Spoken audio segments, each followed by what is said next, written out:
What's up, People First Leaders? Happy Monday, June 21st. My name is Chris Lynn, and I'm here to talk with you about all things surrounding the employee experience. Before we get started, make sure you hit that subscribe or follow button so you know when new videos and live streams are up and you can join in on the conversations. And real quick, give that thumbs up button a click. First up, I want to talk to you about what happened last week, which is where we saw Juneteenth become a federal holiday. For those of you who may not know, Juneteenth is a holiday commemorating the end of slavery in the United States. On June 19th, 1865, Black slaves were told that they were free. And this day has been celebrated by the Black community and is now officially a federal holiday. The reason why I want to bring this up and why it affects the employee experience is that it's because we don't do enough regarding justice in the workplace for the Black community. While it's nice to commemorate the occasion, it still doesn't mean our work for the Black community is done. While this day is being held up nationally, there are some states that are still fighting against education around race and the disparagement of the Black community. And so we still have a lot of work that we need to do. So here I think organizations need to do more to respect and fight for the Black community and their Black employees, and also provide additional education and resources for those that are within their organization. So I would love to know, what do you think about Juneteenth becoming a federal holiday, and how do you think it affects the employee experience? Next up, we have officially come a full year around the George Floyd and Breonna Taylor protests, and we saw organizations, hundreds and thousands of organizations, publicly commit to diversity, equity, and inclusion and anti-racism. Most organizations, though, haven't really done too much other than making a public statement or changing their logo like they did this June for Pride.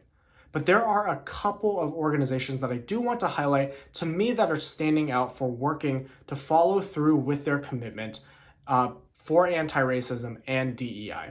Fitness tracking apps Strava and cleaning company Seventh Generation have both come out to share how their efforts have been going.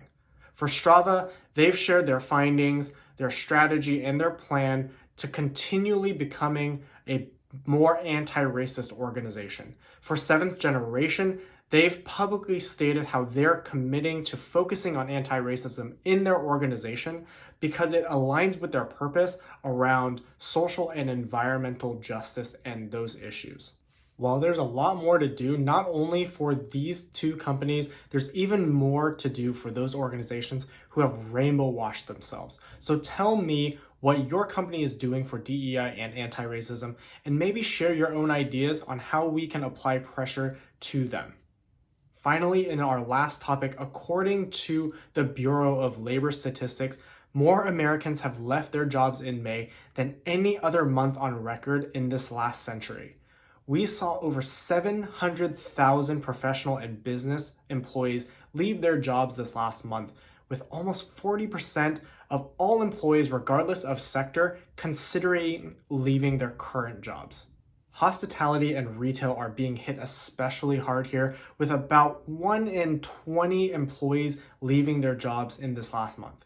This shift in dynamic is coming as more and more people are realizing that they have the power to come together and make their lives better at work, whether it's through their pay, their benefits, the organization's culture, or just collective well-being.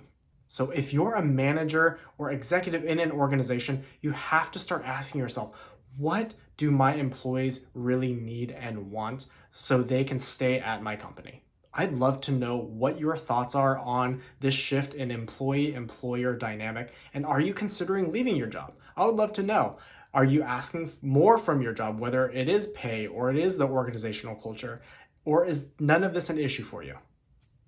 That's it for today. Thank you again for tuning in.